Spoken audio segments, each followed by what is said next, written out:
Nitro அல்கேன்கள் தயாரித்தல்.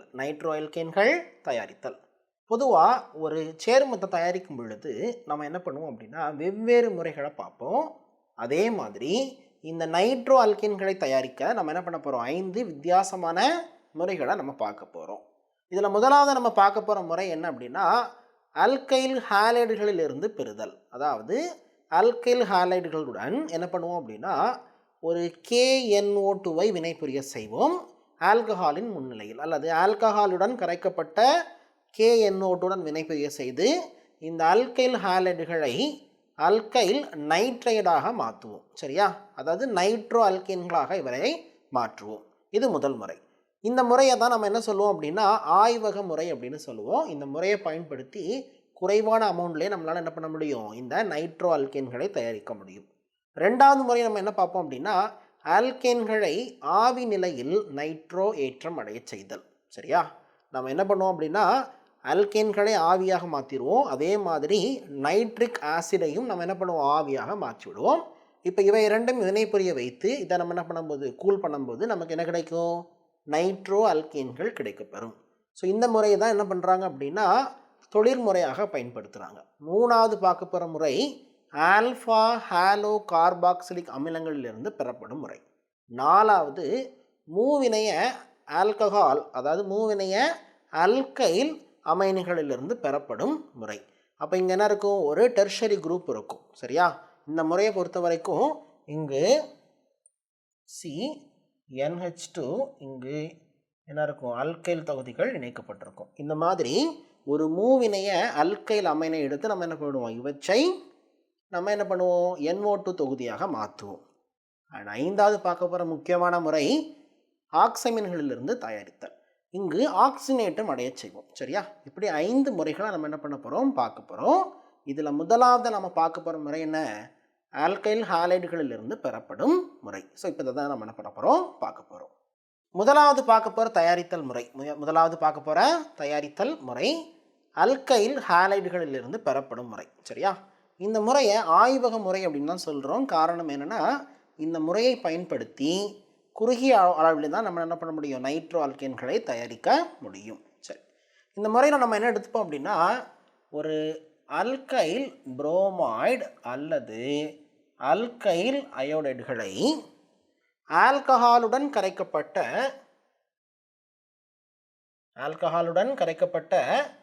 KNO2 potassium நைட்ரைடுடன் வெப்பப்படுத்தும் பொழுது இங்கு SN2 வழிமுறையை இவை பின்பற்றும். அப்போது இந்த வழிமுறையின் காரணமாக இங்கே என்ன ஆகும் அப்படின்னா இந்த RX ஆனது RNO2ஆக மாற்றம் அடையும். சரியா? இப்போ இதுதான் நம்ம ஒரு எடுத்துக்காட்டோட பார்க்க போகிறோம்.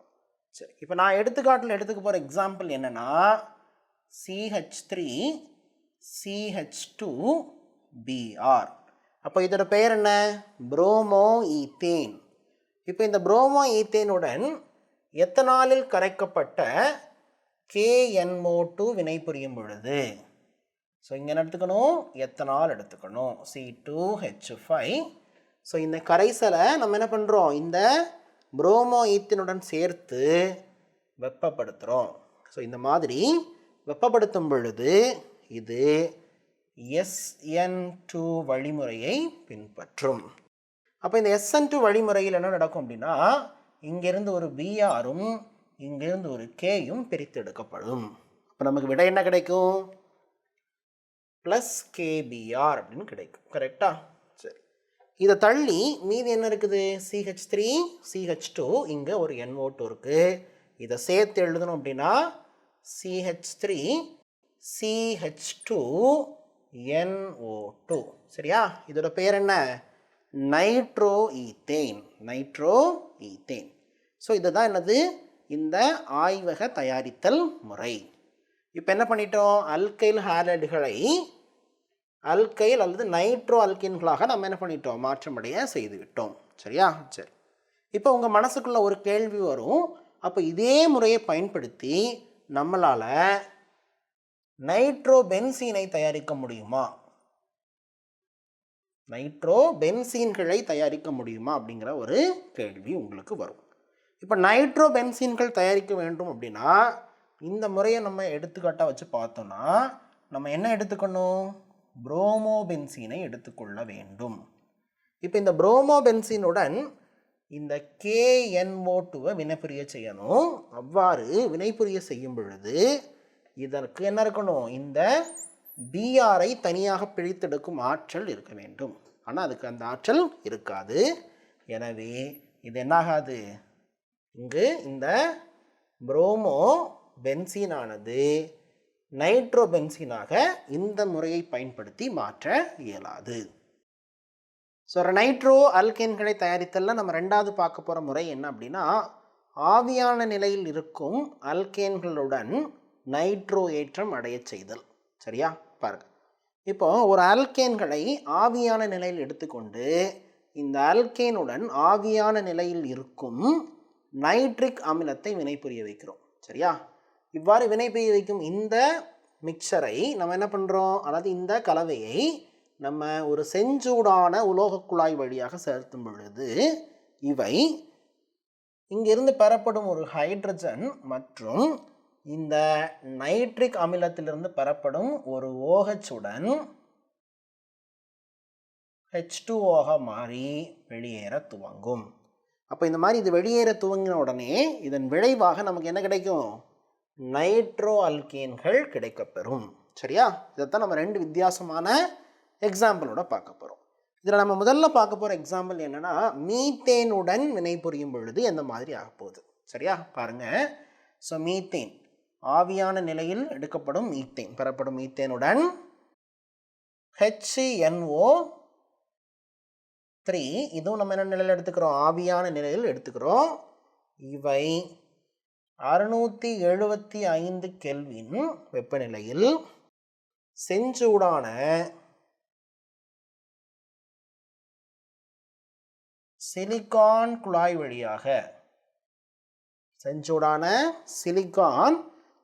வழியாக செலுத்தும் பொழுது இங்கே எந்த மாதிரி வினை நடக்கும் அப்படின்னா, இங்கு CH3 H ஆகவும் இங்கு HO NO2 மாற்றமடையும். ஸோ இதிலிருந்து இந்த H மற்றும் இந்த OHகள் பிரித்தெடுக்கப்படும் நீராக.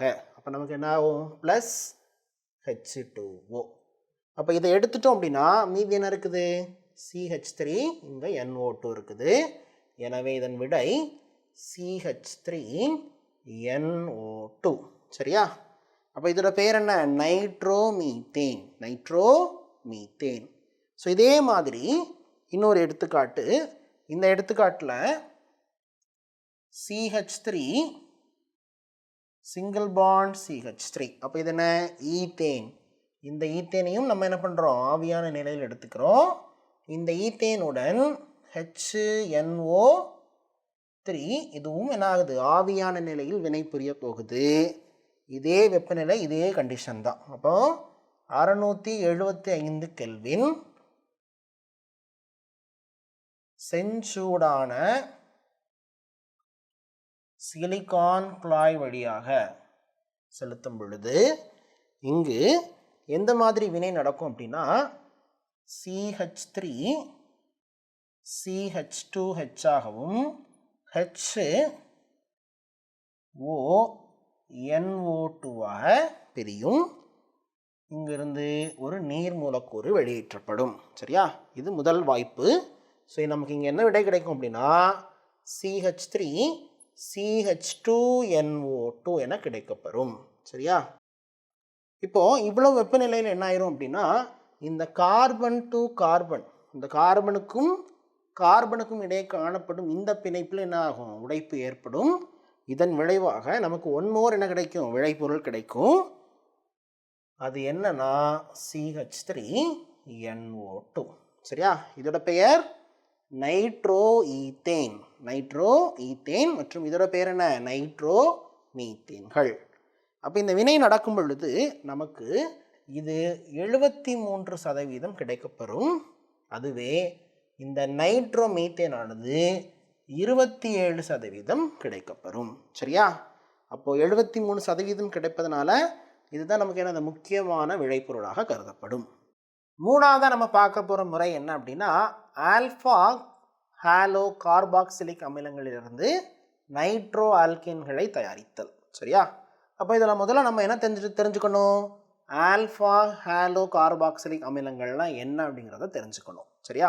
ஒரு கார்பாக்சிலிக் அமிலம் இருக்குதுன்னு வைங்களேன், COOH இருக்கும். கரெக்டா? இந்த COH உடன் ஒரு கார்பன் இருந்தது அப்படின்னா இந்த இதை தான் நம்ம என்ன சொல்கிறோம், ஆல்ஃபா கார்பன் அப்படின்னு சொல்கிறோம். காரணம் என்னென்னா இது வினை செயல் தொகுதி. இந்த வினை செயல் தொகுதிக்கு அடுத்து இருக்கும் இந்த கார்பனை தான் நம்ம என்ன சொல்லுவோம், ஆல்ஃபா கார்பன்கள் என அழைப்போம். கரெக்டா?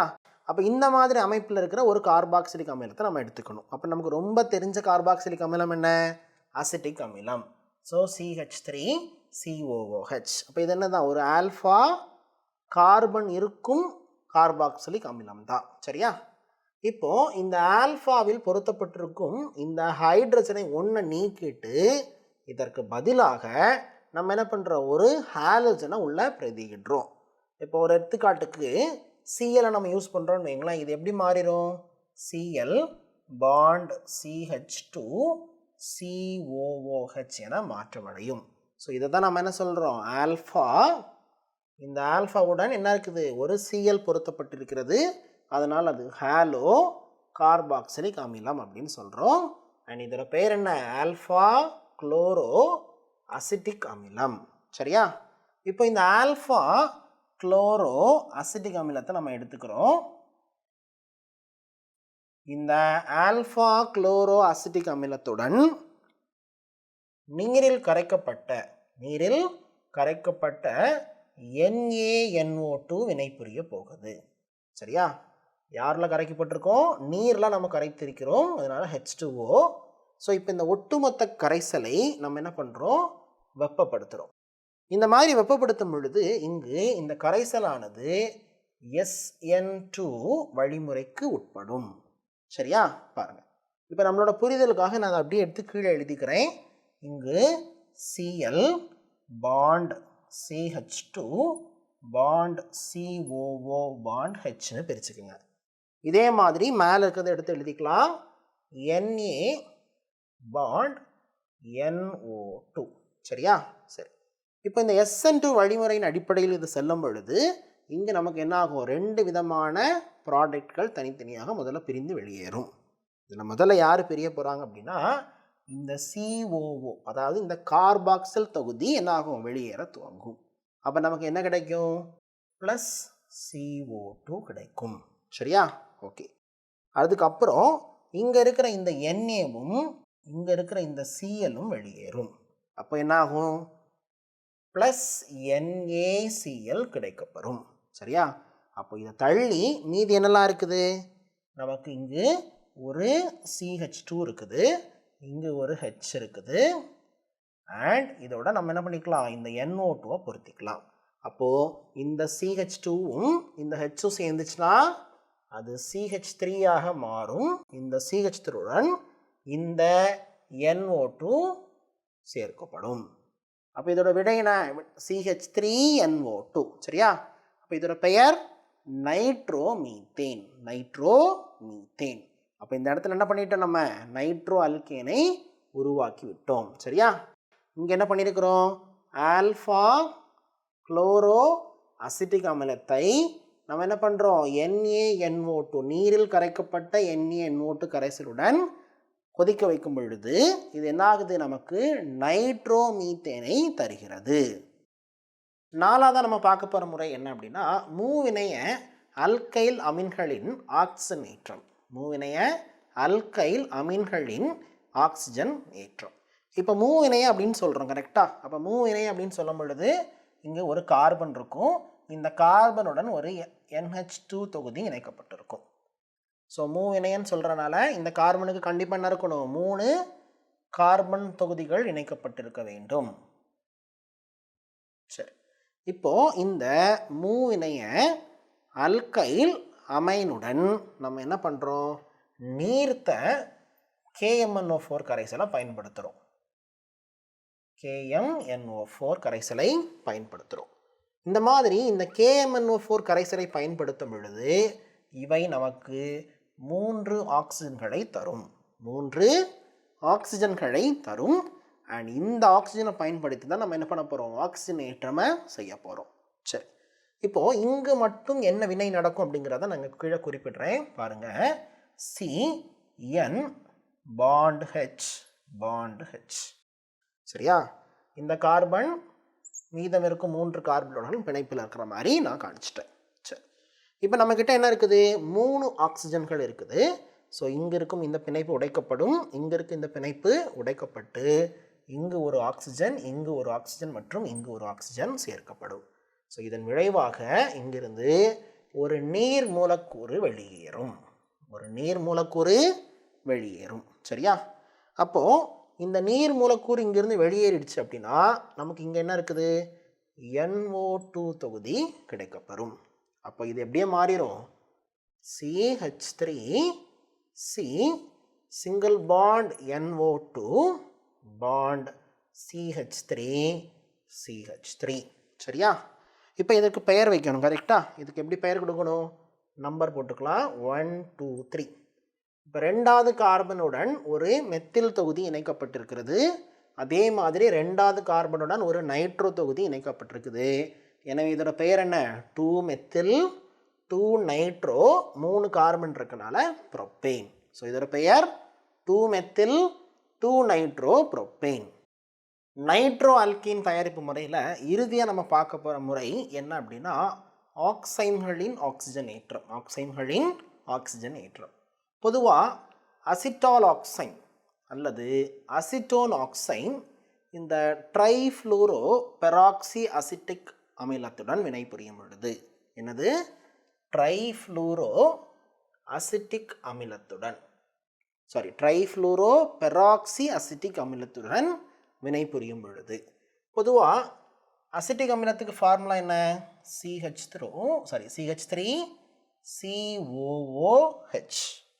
இப்போ இந்த 3 ஹைட்ரஜனை எடுத்துட்டு இங்கே நம்ம என்ன பண்ணுவோம் அப்படின்னா 3 F போடுவோம். அப்போ என்ன ஆகும், CF3COOH. இப்போ இதோட பெயர் என்ன அப்படின்னா ட்ரைஃப்ளூரோ அசிட்டிக் ஆசிட். ஓகேவா, சரி. இப்போ இதுலேயே CF3COOH அப்படின்னு சொல்லும்போது இதோட பெயர் என்னது, ட்ரைஃப்ளூரோ பெராக்சி அசிட்டிக் அமிலம் ஆகுது. சரியா, இப்போ இதுதான் நம்ம என்ன பண்ண போகிறோம், ஆக்சிஜனேற்ற காரணியாக பயன்படுத்த போகிறோம். நம்ம இந்த சமன்பாடில் நம்ம என்ன பண்ண போகிறோம் அப்படின்னா அசிட்டால் ஆக்சைன் எடுக்க போகிறோம். ஸோ இதோட formula CH3CH double bond N single bond OH. இந்த அசிட்டால் ஆக்சைமை நம்ம என்ன பண்ண போகிறோம், ஆக்சிஜனேற்றம் அடைய செய்ய போகிறோம். யாரோட உதவியோட, இந்த CF3COOHின் உதவியுடன் நம்ம என்ன பண்ண போகிறோம், ஆக்சிஜனேற்றம் அடைய செய்ய போகிறோம். இப்போ என்ன நடக்கும் அப்படின்னா இந்த அசிட்டால் ஆக்சைன் என்னவாகும் அப்படின்னா ஒரு பிரைமரி, ஒரு 1 டிகிரி நைட்ரோ குரூப்பாக மாறும். இப்போ பாருங்கள், இது CH3CH2NO2 மாற்றம் அடையும். ஸோ இது என்னது, நைட்ரோ ஈத்தேன்.